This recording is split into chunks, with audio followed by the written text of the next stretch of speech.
شکایت شما چی آقا؟ آقای قاضی من از ایشون شکایت دارم. سر بچه منو زده با سنگ شکونده. متهم به جایگاه فراخونده بشه دفاعیاتشو میشنویم. من تا وکیلم باید حرفی نمیزنم. Do it left, do it right, do it left, do it right, do it left, do it right, do it left, do it right. کار خودت بود؟ با آوازه یکم غارش میشه یه جمعش کنم. نگران نباش درستش میکنم.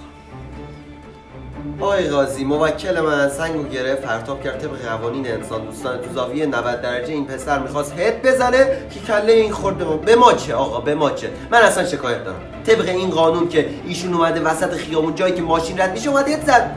شکایت آقا شکایت. پسر ایشون به 100 ضربه اعدام محکوم میشه.